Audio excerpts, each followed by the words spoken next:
I've been I've been trying to talk about that on the timeline a bit. Audacity, right? I think Mhm. that people underestimate what they actually are capable of doing. So in the programming world, if you're growing up and you see all these people who have built these libraries and tools that you're using, you tend to see what they've done as impossible, God mode level stuff, right? If you can't see, I'm gesturing, but Yeah. as God mode level stuff that would require you to to be a god, literally, to do some of these things. That's what it seems like. But after interacting with a lot of these people, even people I idolized, I came to understand something. Everyone is just like you. They don't know, they've not figured it out, they are trying to figure it out. They find something they are passionate about, they go deep into it, they become an expert into it, they build something in it, and then you see them as a god in that. No, that's because they locked in on something specific, right? You see that with Stephen Mavine. He cares about quality so much, and he spends so much time learning the intricacies of SQLite just so that he could create tools for us and give us documentation. That was great. You can do it, but he did it, right? What he did is amazing. That's not what I'm saying. What I'm saying is that you can also do amazing shit if you lock in yourself and trust in yourself. There's nothing to this stuff.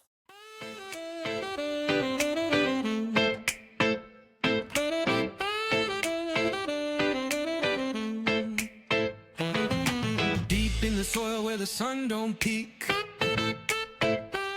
My heart knows the rhythm the drum birds speak. Roots hold tight, no storm can break. Building a future with each choice I make. Dreams high, but my feet stay low. Welcome to the program. So today it's your same crew with somebody new. Uh, we're excited to have a conversation with Stefan. If you are in Ghana Twitter circles, if you're in Ghana dev circles, if you are in Ghana AI circles, you'll probably see him around with saying stuff you like or you don't like, But I think everybody from afar would know that he's like a fascinating personality, like is somebody that you associate his name with excellence, good, great, stuff more than any other thing. So we're excited to chat with him here today about AI and what people who build software can do with AI. So, hi, Stefan. Hey, So, we should probably start with like your journey. I feel like you came into tech at a point where tech wasn't sexy, right? The closest there was to tech at that point was computer schools. And I know this because my dad had a agreement with me. He said I should go and do my undergrad in actuarial science and not computer science because now everybody has computer schools and everybody can learn computer anywhere. At the time, a lot of people didn't know that tech was more than just IT infrastructure, like turn my computer on, I've forgotten my password. So I'd like to hear about how you got into the tech space and at what point, in your life. so when I was pretty young, I was fortunate to have friends richer than I was who introduced me to computers, right? So we played around with computers a few times and I became quite fascinated with them. I didn't own one until much later in my life. But eventually, as this was the time when we used to download software, try and get, you had these CD packs full of software, burn CDs, all of that. And I was incredibly fascinated with these music players, Jet Media, I believe, Jet Audio Player. You remember that? There was a time when we had a lot of different audio players, and some of them had these weird skins and looked so good. The whole time I was like, I would really want to build one of these things and make it like cool for myself. We had no resources. The internet was not pervasive then, and I just kept going until eventually one day, I think someone brought an Ubuntu CD and they said, "Oh, if you have this, you're going to be able to program." I was like, "Oh, good." We installed Ubuntu and now we went in and we're like, "Okay, where do you start programming?" Right? And nobody knew what to do. But fast forward more years, I get into university and actually, a bit before that, somewhere in senior high, I found an old programming book I don't remember what it was called. I think it was just some pages out of it. And I was reading it and I came across things like Boolean and stuff. I understood completely nothing, right? I didn't know what was going on. But then fast forward years into university. I'm in university, we start programming small things with batch scripts, Windows. You could automate a few things on your machine. We learned a few tricks where you could hide data inside of image files. So you could take a whole movie, hide it inside of an image file, the metadata, right? So you see an image and it's maybe back then it was a megabyte, so maybe it's 500 megabytes in size because there's an image, there's a video embedded into it. So ways to hide things. And evolving from there, I had the curiosity to keep learning. Like you, I actually even went to one of these schools. It wasn't NIT, it was one of these computer programming schools in my neighborhood, and I asked them what it would take for me to learn programming, and they were teaching C or so by then. But I neither had the time nor the money. So what I eventually did was just go to a cafe, download C tutorials, download a compiler. I think it was Ming U, Ming W. Did a few things. Came back home, tried to go through these tutorials. I got to arrays and I was completely confused. I didn't know what to do next. So I abandoned that journey. I kept trying these things, batch scripts, just playing around. Finally, my dad sent me a laptop from Germany. It was a small Medion Akoya. We call them netbooks, very small one. And I found a friend's brother who was doing Python, and he gave me a bite of Python by Swarob CH. And that was the first time I actually understood programming, right? Opened up my understanding of what programming was. But once I got into object-oriented programming, I got confused. And with Python back then, there was no instruction on how to find packages or how to, if you wanted a package to maybe upload a file or do something, you either had to build it or you had to know where one existed. At least I didn't know how to find them. So I got stuck on that as well. But I had learned how to write some scripts. I could do input, output. I was doing a few things on screen. A friend of mine fished me. We were in school. He sent me an email pretending to be from the Facebook developers. I go in there, and then apparently it's a phishing site. Looks almost like Facebook developers. I enter my password, username, password. It doesn't work. And then I don't know. I sort of realized, or he told me, it's been a while. But I immediately changed my passwords and I went to him and asked him, how did you do this? And then he's like, I used PHP, right? So I was like, what's PHP? He tells me what PHP is. Then I go start reading on PHP. By then, we now had more access to the internet because you could use your phone as a hotspot then.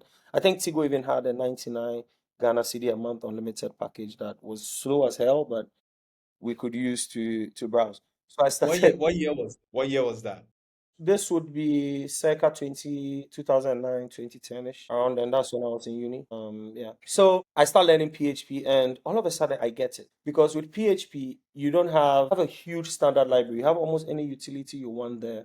You Google how to do something and there's a tutorial teaching you how to do it. Recently I was telling a friend of mine that for me, I think I'm more of an imitator in the sense that I'm able to look at what someone has done and then improve it or do similar, right? So it's easier for me to see someone do something and then copy that and do it. It's sometimes hard for me to figure out something. So I start PHP, I start building websites, and web development was for me. I didn't just go into it mainly for programming. Apart from the music thing, I always wanted to be a hacker at this point. And I knew that to be a hacker, I needed to learn programming. So my goal learning programming was mainly because I wanted to be able to hack. I wanted to be Right. very good at hacking. Yeah. So, if you want to break systems, need to know how the systems work from the inside and how they're built. And it's easier for you, or I think it's easier to figure out, oh, they might have made this mistake. These were the two things that were driving me.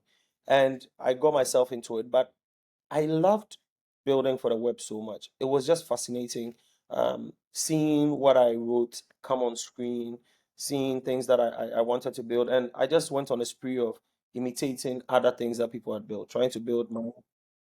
Do you feel like that's what was missing in Python that you got with PHP? I would say that PHP had a very low barrier of entry. And I think that for you to want to stick at anything hard, the sooner you get results, and the feedback loop is quicker, the better it is, right? So if I try to do something and it takes me a year before I'm successful, most likely I might give up before the year's end. But if I start and I immediately see certain results, I get into that feedback loop of, okay, I did this, it came, I like it. Okay, I solved this problem, it came, and that kept me going. So constantly figuring out problems I needed to solve, figuring out how to solve them, doing things, learning, and that's how it started for me. What I find interesting, Joel, is that at this time he was enrolled in a degree program for agricultural technology, and it's. But how do you move beyond that? It's either like I got into that program because maybe I just wanted to get into a program, or like maybe I saw the tech thing, and it was more interesting for me than what I was doing right now. So Yeah. So university. I went to university because everyone had to go to university.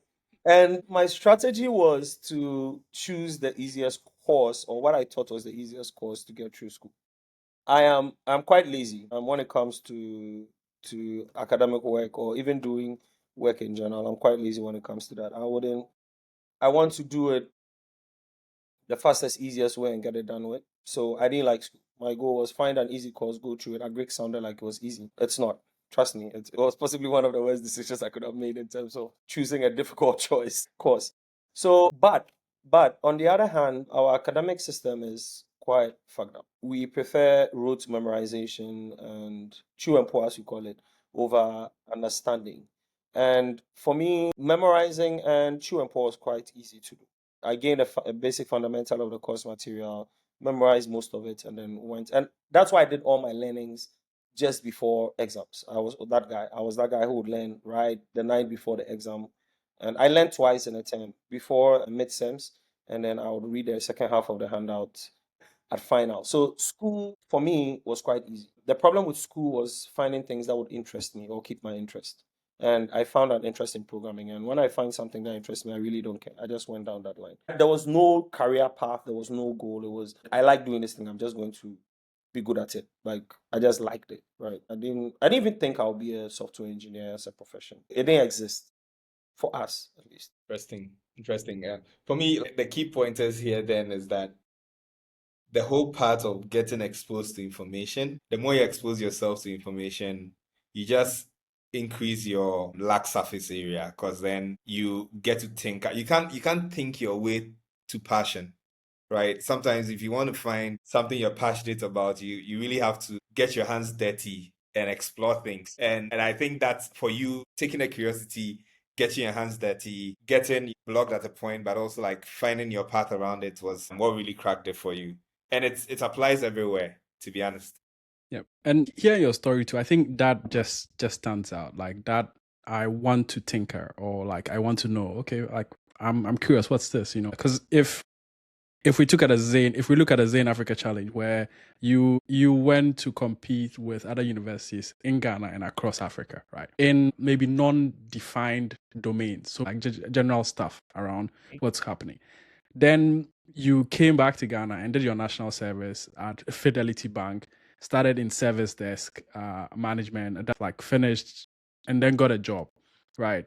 And how you found your way into IT, and then how you ended up at Petra before we even talk about like about what you did at Petra. The trend that I see here is that, am I excited or not? And if I am, go. If I'm not, skip. Is that how you see? Is that how you think about it too? That's how my life has been. I've been driven more by what excites me rather than what I earn. Might sound weird. I've always told people like what I earn for me has always been very secondary. That's not my advice to most people. I'm just being honest with you that if you follow this advice, you might end up having a hard life. I was fortunate in many ways, but for me, earnings were secondary. It was waking up in the morning and having to go to a job that I hated so much, and then coming home late, and then having to do that every day for me sucked. It didn't matter how much it paid. I could not keep doing that. So at every point in my life, it's been choosing the things that excite me. I hear it's a trait of ADHD. don't know. If I'm not too excited about something, I find it difficult to do. I would get it done eventually, sort of get it done, but I will just do it and put it. I will not spend more time than necessary on it. Yep. Another trait I see is like some sort of audacity, right? Like even if it doesn't seem doable, like if I say I'll do it, I'll do it, right? That like, or I can do it, right? Because if we look at a Petra story, like you took a pay cut to get into Petra, like beyond the average. You got into Petra, and I understand you built a core pension management system from ground up with somebody. But then what gives you the audacity to think that at that level, you are trying to build stuff that folks in Silicon Valley are doing and selling? And I mean, Stefan, before you jump in, I'm also curious about how long were you into your programming journey before you took That's a good that question. decision? That's a good question. So let's say I started programming around 2000 or teaching myself around 2008, 2009. 8, 9, 10, 11, 12, 13, 14, 15, 16. So it was about 8 to 9 years of teaching myself programming before I took my first programming job. I like to surface this because people would think that, oh, I can do this thing in 3 months and In just two jump in. days, no. Right? That's the thing that I tend to highlight a lot. And I'm not also saying that you need to do 8 to 10 years before you Yeah, become yeah, yeah. a good programmer. But what I'm trying to say, for me, before I even got my first professional job, I had been doing this as a hobby. And so in Fidelity, for example, I would write these small scripts, I'll write these small apps, I'll do these things for people, for myself. And I kept building my apps. And during this period around Fidelity was when we got into the MTN Apps Challenge, right? And that's where I finally built uh, my music app, right? So we started off with an app called Whisper, WHISPPA, and then eventually we rebuilt it, redesigned it, and called it a UMAPlay, UMAPLAY. And this is what I call Spotify before Spotify. Yes. I had this out way before even Deezer became a thing on our markets, right? But there's Yeah. such a thing as being way ahead of your time. At the time at which I built this, people would not stream music for they wouldn't. Data was just too expensive. Exactly. Yeah. But we had really cool features. You had playlists, you could create your own playlist, Interesting. you could do offline downloads that were secure, so they would be encrypted on your device so that you couldn't like share the song.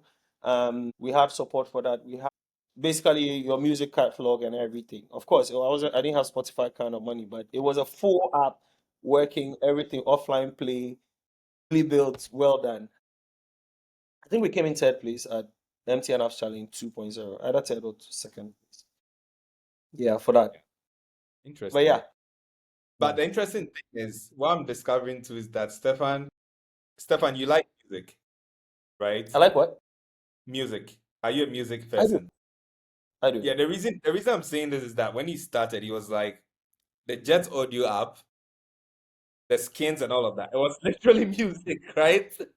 Yes.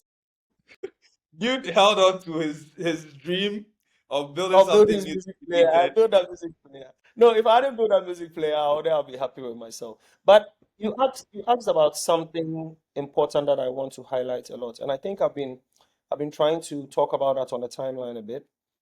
Audacity, right? I think that people underestimate what they actually are capable of doing.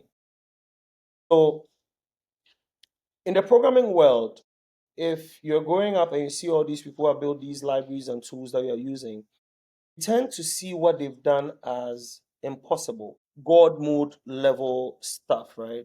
If you can see, I'm gesturing, but Yeah. as God mode level stuff that would require you to be a god, literally, to do some of these things. That's what it seems like. But after interacting with a lot of these people, even people I idolized, I came to understand something. Everyone is just like you. They don't know, they've not figured it out, they are trying to figure it out. They find something they are passionate about, they go deep into it, they become an expert into it, they build something in it, and then you see them as a god in that. No, that's because they locked in on something specific, right? You see that with Stephen Mavine. He cares about quality so much, and he spent so much time learning the intricacies of SQLite just so that he could create tools for us and give us documentation. That was great. You can do it, but he did it, right? What he did is amazing. That's not what I'm saying. What I'm saying is that you can also do amazing shit if you lock in yourself and trust in yourself. There's nothing to this stuff.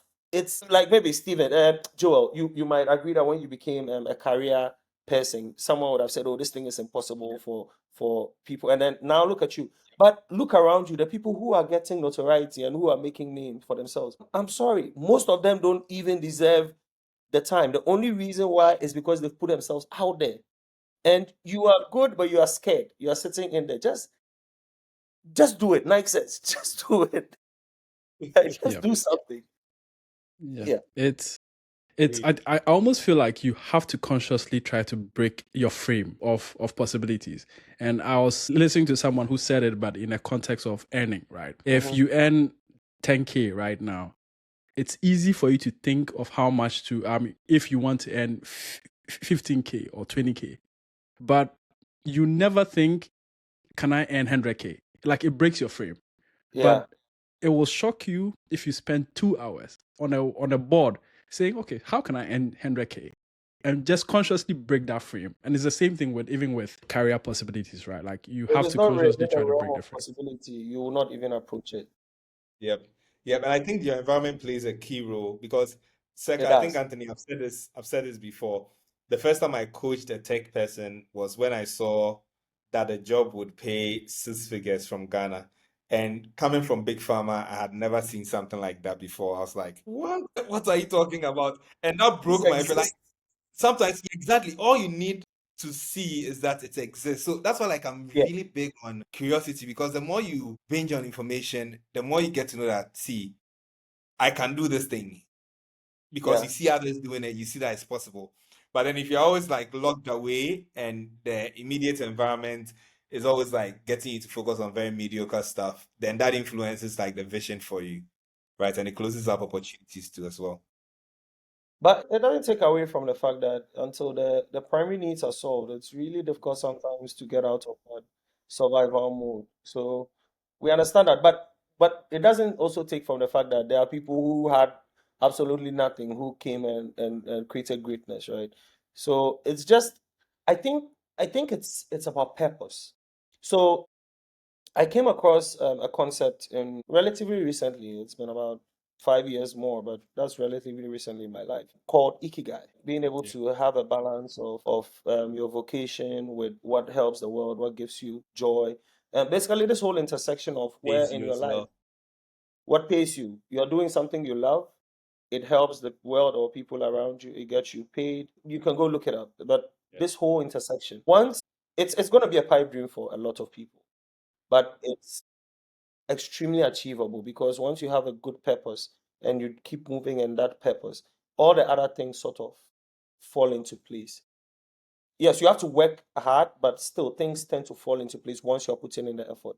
Until you take that first step, there's nothing that's going to happen for you. But after Yep. that first step, you eventually start seeing things come and opportunities as they surface start to become more identifiable because now you start to identify that this is in my opportunity space. So you should head towards that. But if you have no purpose and you're just walking around and someone opportunity comes, you see it as someone just talking and you ignore it and move on, That's it. right? It's really doesn't matter. I know you've spoken a lot about like Deaf Congress because I tend to pull from this that this is sort of what local communities do for people, right? They create some sort of form of community. I mean, community by conformity. Know that somebody closest to you is doing amazing Yeah. things, So have you found that these things help like in giving people possibilities? So one thing in life and that's especially for someone like me who hates social interaction. One thing in life you need to understand is that the network effect is more important than your skill, right? That's why the son of the president's best friend has a gig that I don't know. This is just hypothetical, but has a Analogy. gig somewhere that you will never get because you do not Yep. have the right connections. Until I chanced on Deaf Congress, it had been me trying to figure out how to live. taking a pay cut. I was an entry level dev. I was making my way slowly, and I would have eventually maybe gotten where I am. But when I got into Dev Congress, I can tell you that the first major opportunity that came to me from Dev Congress, maybe 5x or 10x my earnings, like overnight. Yeah, that was Andela. I think Andela, as you say, also broke my frame. It's what just made me, no, no, no, this thing is not child's play. Now, even now, when people seek talent, they put out job ads, but I can tell you that 90% of the people who are hired is by referral. Yep. Someone knowing someone and vouching for that person. In this, especially now with AI where people can lie, it's more about who knows you and can vouch for you. Like that. So these networks or these local communities are very important, regardless of which space you're in. Because what they do is they concentrate opportunity there. When someone is looking to find talent, they don't know the individuals. They go to these bodies and try to figure out from these. But like, you guys have people in your, like, for example, now I'm looking to try and pick up my media creation thing. Like, guy, I can't do the editing, I can't do all of that. You know where my thought went to. Go to Nafti, walk around and see if you find some films, talk to them and see if they'll be interested in working with you. Right? I'm looking for where I think there's a concentration of that talent. Then I can find. So it's the same way if I'm looking for design, I'll go to the design community to say, hey guys, do you have someone for me? If I'm looking for a developer, I go to the dev community and say, hi, do you have someone for me? So if you are neglecting professional networks, or even, yes, professional communities because you think that, oh, you know what you're doing and you're going, I'm sorry. That's why you still be poor and others will be richer than you, even though they know less. That's what Joel, I know you're trying to build like a product community thing. Like, does any of Yep. this resonate, like even for non-technical? Yeah, so the crazy part is that recently a company was hiring, a fintech was hiring in here in Ghana, and I had a guy who was working on Monday. He was doing associate PM stuff on Monday, and the opportunity just aligned with him and all of that. I started to introduce him to one of the senior PMs in the organization, and she put in a referral, and he was incredible. He got the job, and it was mind blowing, right? Because literally the opportunity was shared inside the community. It was on LinkedIn. I brought it into the community, and the guy was like, "Yeah, sure, I want to give this a shot."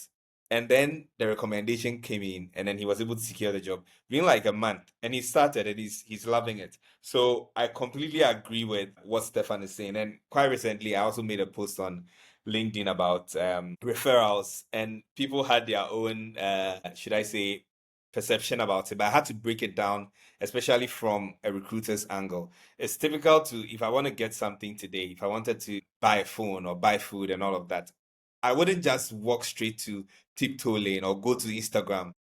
I would call my friend who's been posting about devices and exactly give me recommendations, right? Because then your trust is in there. So it's literally you transferring your trust onto another person. Mainly because, of course, you've probably worked with the person before or you've heard about the person. And so if you're in a position where you get to give a referral, there are two levels of referrals that you can give. First level of referral is I've seen this person do this stuff. I've never worked with them before. You give a disclaimer. The second level is I've actually worked with this person on a project. Even if you see their resume, maybe their resume might not be speaking the actual language or the actual capabilities that they have.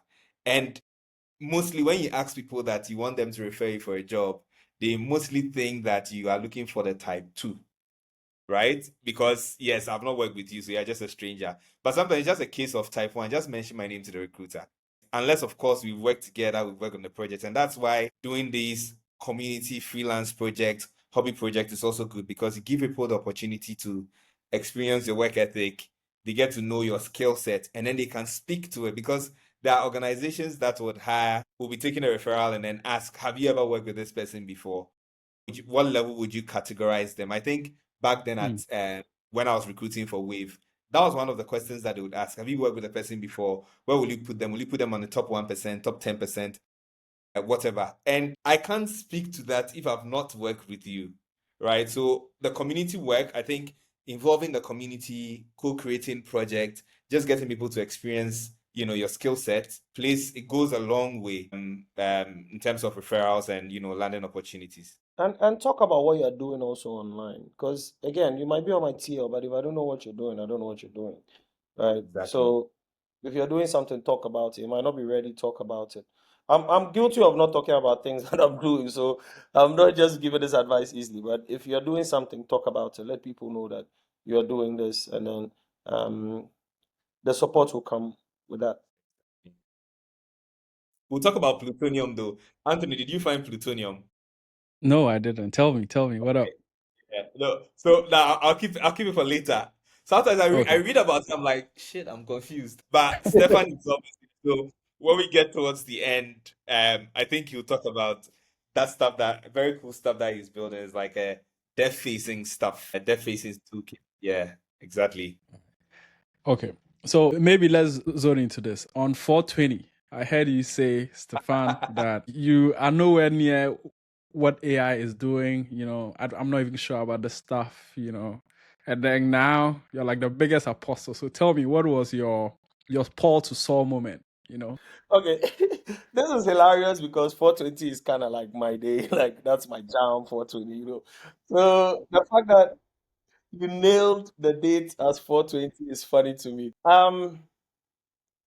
Okay, so most of my experience with AI before this had been, or AI in the ID had been Copilot. Copilot is some sort of auto-complete with AI backed. It could write some scripts for you, just brief scripts, but you can generate a whole application with it. And when ChatGPT and Co came out and you started using it, everyone could tell that these things were not the most. They were amazing tools. They were surprising in how they did, but you will quickly come to realize that okay, this is not everything that it's being hyped out to be, right?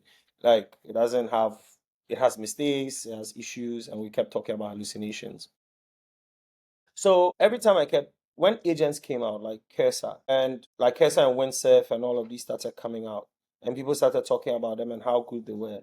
Most of my experience was, and this time I was still using AI. I was using AI for research. I was using AI to generate scripts that I was using, but I still felt, nah, you guys should quit this thing. It's not gonna. It's not, what you're saying is not that, right? It's not it. It's definitely not it. Like from my experience, nah, it can't be it. But I was finally convinced and I started using Cursor. And I started using Cursor when Claude 3.5 was out. So maybe no, 3.7 was even out when I started using Cursor. So I'm pretty even sure if I tried it before, I would have had the same statements because from 3.7 to 4.0, even the difference is stark. So I finally tried it and it was good. It was doing things that I didn't think could be done, right? It would figure out things, and I was using 3.5 mainly because I preferred how 3.5 did things. And 3.5 is non-thinking, so it doesn't try to reason through the problem. It would do a little bit of reasoning, not properly reason through the problem. And then 4.0 came out. Before this, I was already talking a lot about AI and how powerful it was. But then 4.0 came out. In fact, I've gone back and redone some things that I did with 3.5 and 4.0, and the difference is incredible. But with 4.0 coming, what I started noticing was its ability to fix problems, its ability to actually help do things. So if you have a code base and you have established patterns, and the AI looks at it, it's able to look at your established patterns and redo the same thing for you. So you don't have to go through tediously doing all of these things. Now I'm coming from simple to more advanced, and then sort of copy what you're doing. When there's issues, the way it's able to go through and reason, and I don't use any model apart from 4.0. So it might be that my experience is really biased based on the model I use, because I don't use any other model. I just use 4.0. I make sure that I have enough usage credits so that I can go. But I have been able to take projects that I had left halfway, go back, complete them really well. Of course, I'll come back to some nuances, but complete them really well and even go the extra step of adding features to these products that I didn't think I would ever have time to do in the past, right? Like you're able to do what you wanted to do and go even further and in a way shorter time. So if I'm able to sit for 2, 3, 4 hours on a project, I'm able to work back and forth with Kesa, go through. Of course, I discard a lot of the times. People think that when you say AI is great, I mean that it's perfect. It's not. It's just such a really good tool that it helps you get where you want to get faster. Yeah. Sometimes I even let it, yeah, I let it go wild. Like I'm trying to do something, I don't even know what I want to do or how I want to do it. Try it. It tries. I'm like, no, I don't want. I know this is not the approach I want. Right? I know this is not the approach I want.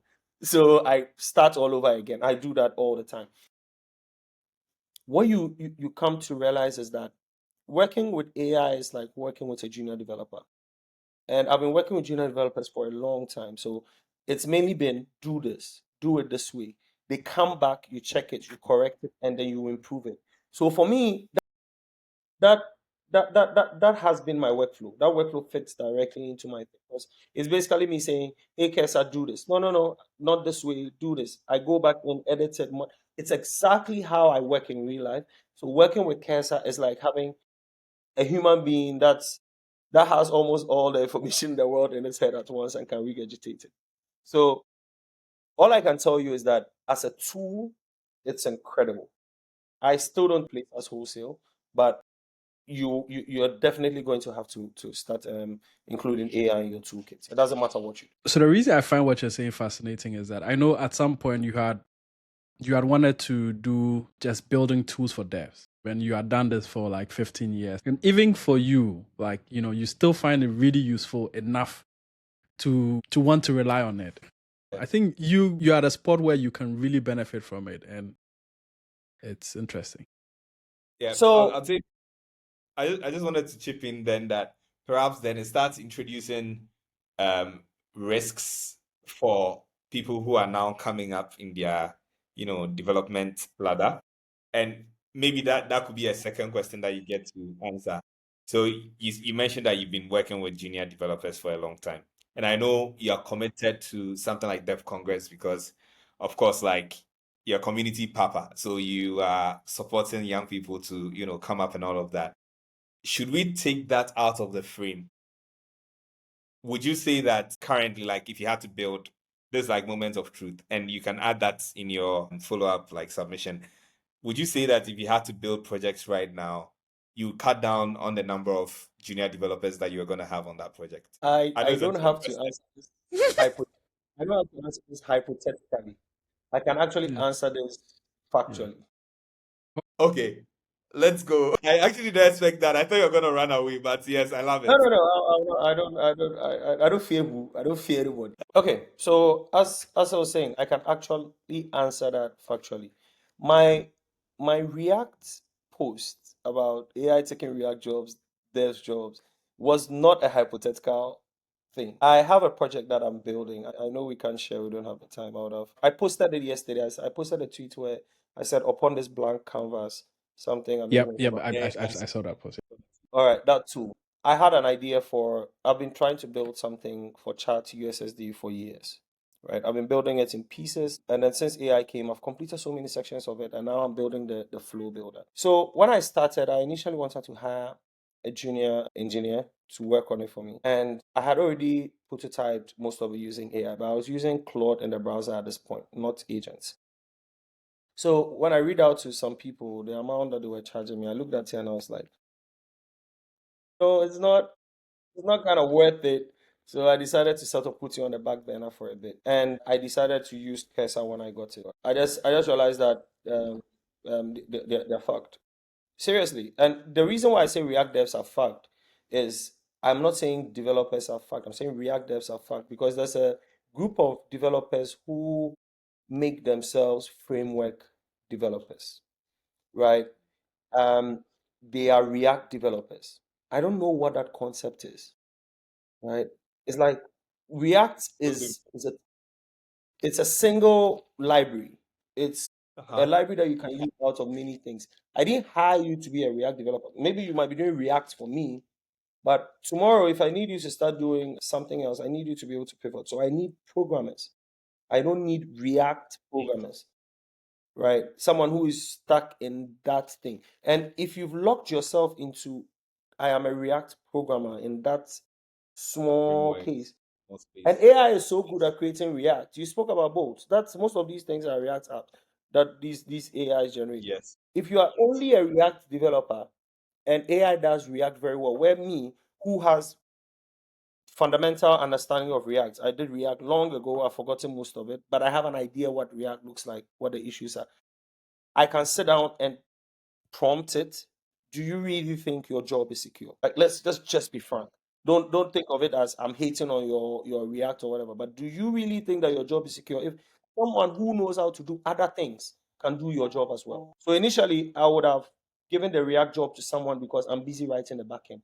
But in this case, I can sit down and open two cursor windows, be prompting the React, and then be prompting the backend at the same, well, not the same time, but concurrently working on this and working on that. Mobile coding. It's not hypothetical. This is something we've done. We are doing now. So do you really think your job is secure?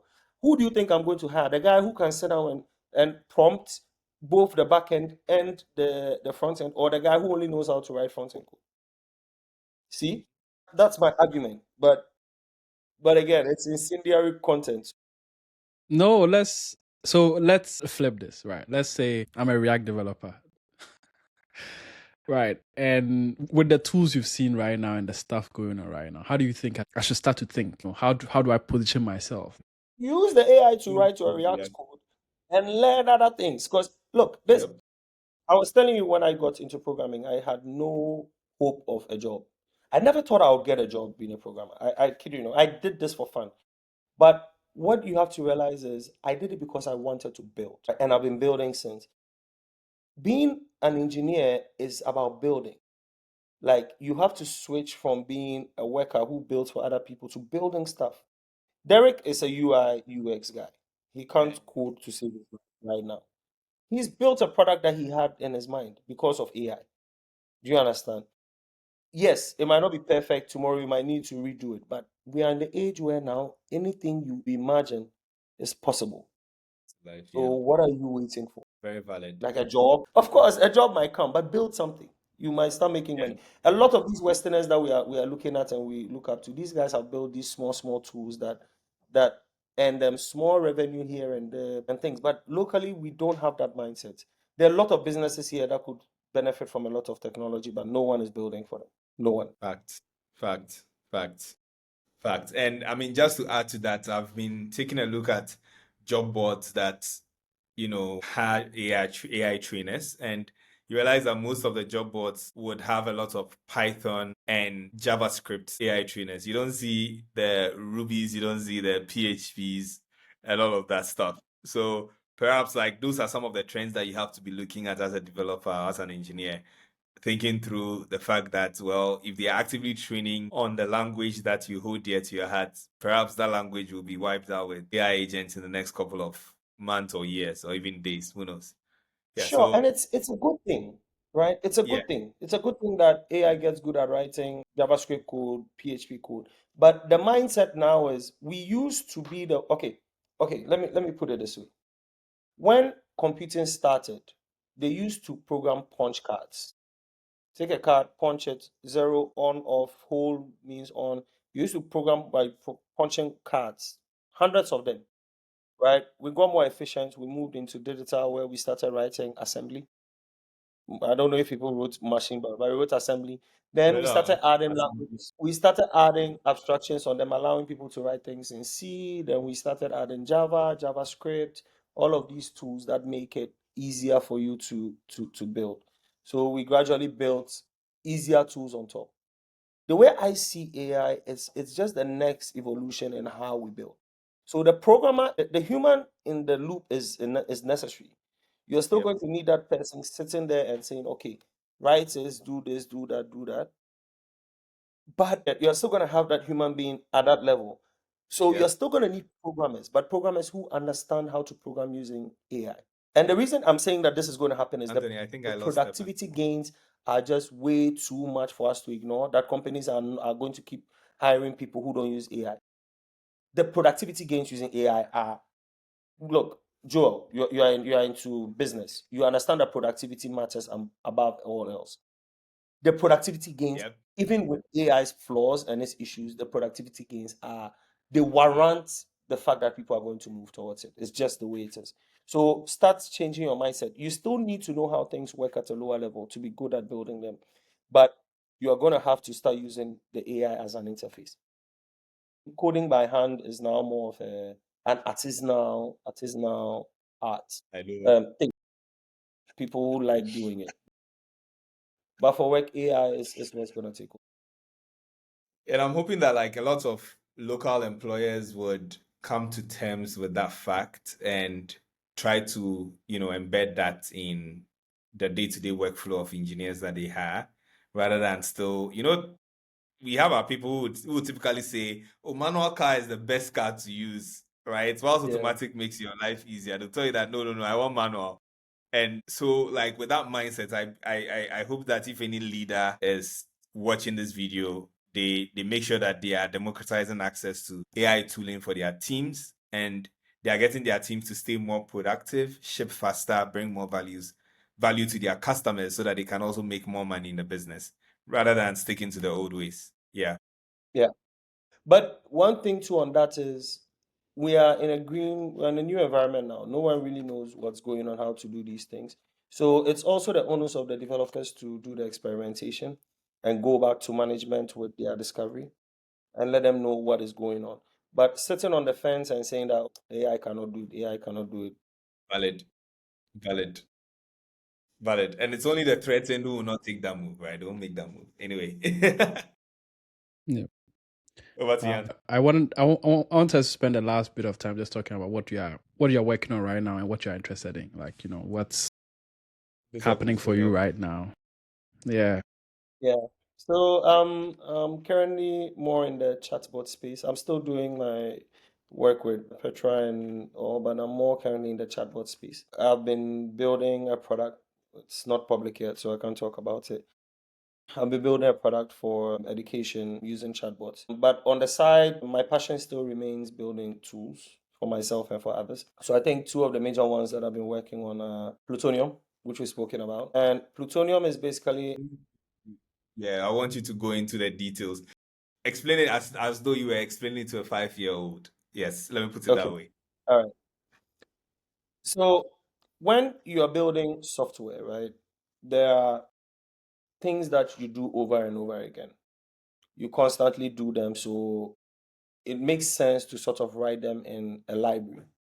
So when we say a library, we mean a prepackaged piece of software that does something for you. So maybe you want to upload files. You can go and find a library that helps you upload files. You use that library. Now, as your applications grow, in general, we would have a same set of problems, especially let's say you keep building applications for business. You're going to need dashboards, you're going to need authentication, you're going to need this, you're going to need emails, all of that, right? So Rails is a framework that brings together so many different libraries, puts them together in a cohesive package, and allows you to achieve these things. But Rails is general. So you can use Rails to build Shopify. You can use Rails to build Uber. You can use Rails to build whatever you want. It's more general purpose in how it approaches things because it tries to solve any kind of problem or most kinds of problems. But again, Rails is still suited towards more business or information systems, right? Now, on a higher level above that, and I've been building for enterprise and business all my life. So it's you need you need authorization this way, you need your dashboards this way, you need all of these things like that. What I did with Plutonium was above Rails, I narrowed another use case, which is business applications specifically. So if you're a company that did you ever use Microsoft Access? I mean, I've Mm. heard about it. So I almost, anytime I open it, I got confused and I shut it down. So I never tried to So use it. Access is almost like Excel. You are able to design Databases. models. You can say, okay, this is a user, it has a name, this, and then you can sort of create interfaces on it, right? So it was like an early no code platform. What Plutonium does is it's almost like Access in the sense that it has all these building blocks that you put together. So you have pre-made UI for you to do certain things. You can handle different types of inputs. You want to handle files, you want to handle text, you want to handle markdown, you want to handle whatever. Like we build them. So these are, as we solve problems for ourselves, we put them in there. So when you come, if you want to immediately ship a product, what would have taken you maybe 2 weeks to build and try to put all these other packages together, already set up for you. You just need to follow our conventions and you get that. So it's supposed to cut down the development time for building business specific applications or business management applications by a huge margin, right? And the funny thing is, it's very AI friendly because now you have a very little subset of things that you can configure. So AI is able to do these configurations for you easier when it understands what you want to achieve. Yeah. That's like a So that's super what basically like it's a super boilerplate for business applications. So exactly. It's almost like a boilerplate, yes. But we maybe I'll built only it. just speak a boiler, but I'll call it super boilerplate because then it has certain key elements and it's also narrow, like very, very focused on business applications. Like how you explain Yes. it works very well because I kept reading the documentations and I'm like, what's this? It Right. needs more work. But The yeah, it's documentation good. needs more work, you know. But as I was saying it's more like a boilerplate, but less like it because boilerplates generally when you scaffold, you are put into the way the application is built. With me, I still built it as a framework. So you add it onto your app.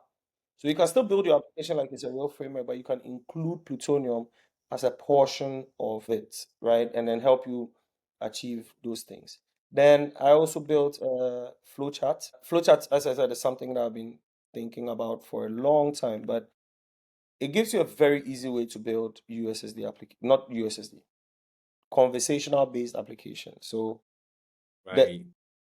the way I designed it, most people, when you look at any library out there that does USSD or chatbot or whatever, they tend to do screen, then you connect here screen. With mine, I did it differently. You read through it like code. So on this screen, take the name. Then if the name is equal to this, do this, right? So it reads procedurally. Like you read it procedurally, step by step, step by step. And that was the approach I went with. So I've been building on the side this interface that allows you, which is the canvas I showed you, to Yeah. actually design these chat flows and then you can deploy them. But what is special about flowcharts is that it is not just USSD specific. So even though you are building a chat interface and you have a single way of communicating with a thing, what happens is that you can plug in the backends, you can swap out the backend, so you can talk with WhatsApp, Telegram, Facebook, any Discord, even web, right? So basically, it's been done so that it's it's an abstraction that gives a pluggable backend. So you can build the same flow and then let it deploy on WhatsApp, Facebook, Twitter, any system that allows you to do chat. Was like a headless chatbot integrator. Basically, yes, you can do that. Yes, that's what it Yeah, is. but the reason I find these things fascinating, Stefan, is that you people have significant knowledge in solving problems within the African context.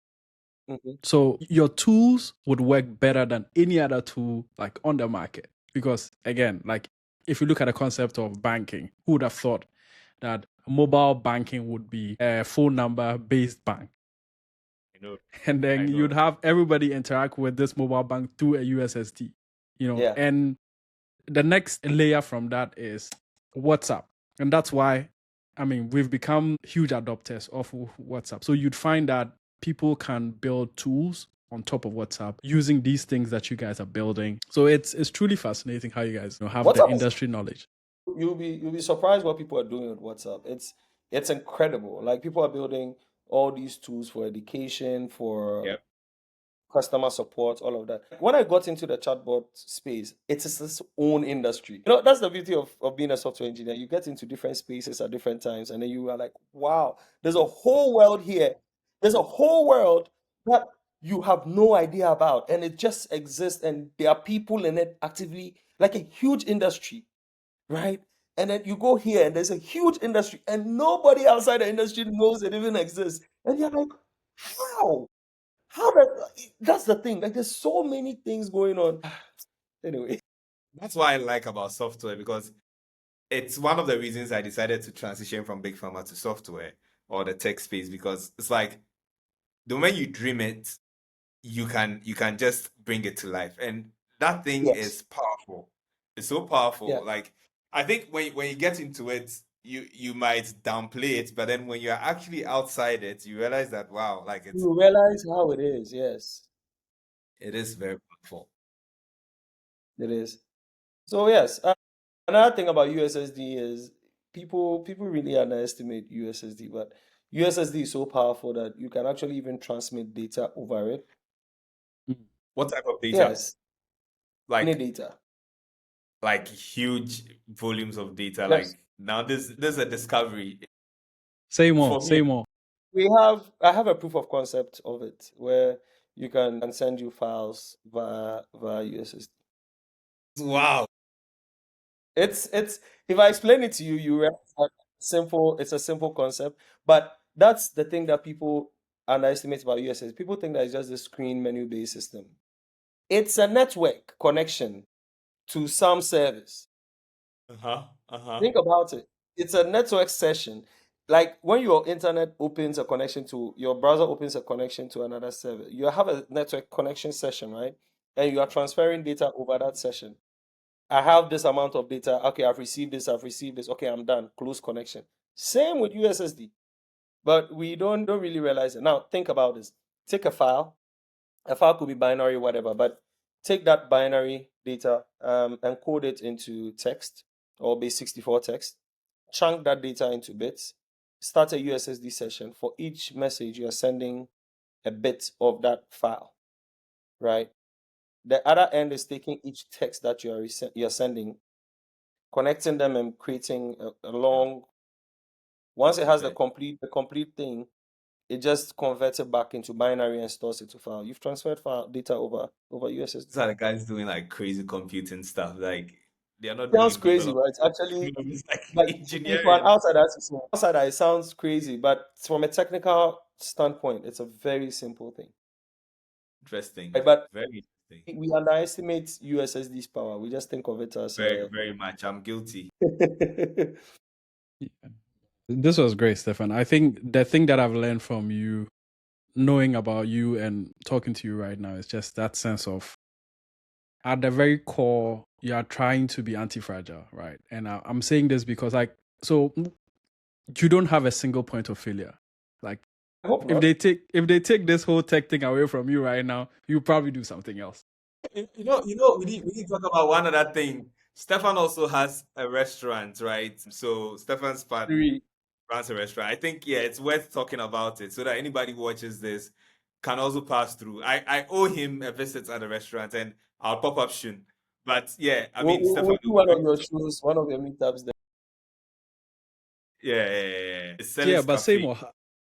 At what So, point does the restaurant thing come in place?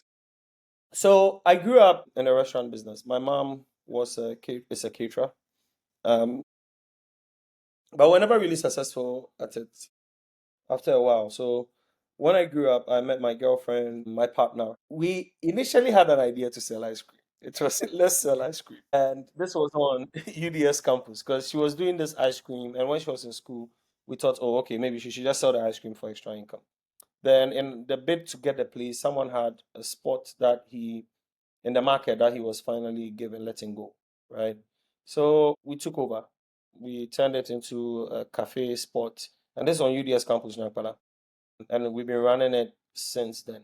Eventually, we expanded into Tamale Town. We opened another branch in town to see if we could capitalize on the town market as well. And then we finally opened one in Accra. So I have one at Domi Pillar 2, Cable Junction right there, Selly's Bistro. If you want to check the direction, I still have a coming soon landing page, sellyscafe.com. You can find the direction there and then come through. Yeah, we See, do really. anti-fragile, man, anti-fragile. Uh, Yeah. No, worst case, it's gonna go back to the Greek stuff. Start farming. Yeah, I hope Yes. so. I know. And, guess what? I used to work in a pharmacy at Cable Junction, Fremata Pharmacy. So I was actually Yes, I use in, Fremata as my landmark. I'm directly opposite Fremata. You see that right. So I complex know there? them very well. I used to work there doing my evening shifts, and yeah, I mean it's great. I'll pass through. Uh, that means you can't get lost. You'll find it. Yeah, absolutely. Do you have any final words, Stefan? Um, Final words. Well, we live in an amazing time. It's an amazing time of opportunities. We have worldwide communications. We have autonomous driving cars.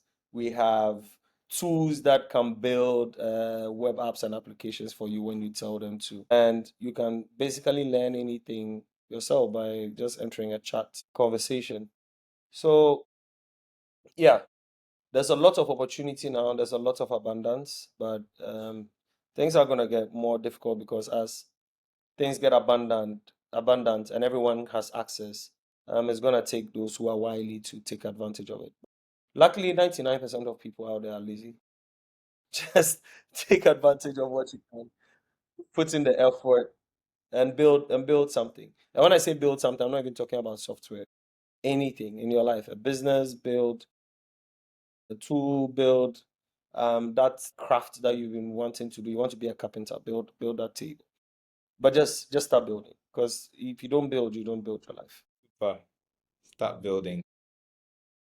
I mean, for me, it's been really I've been really excited on this episode because you're our first guest on this podcast.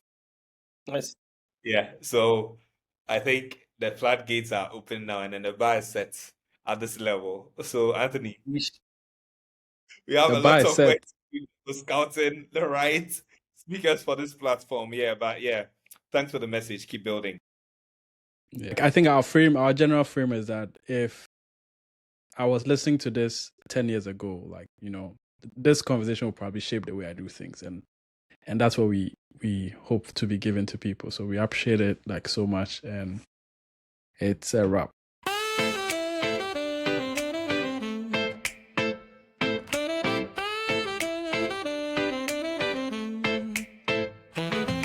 Deep in the soil where the sun don't peak.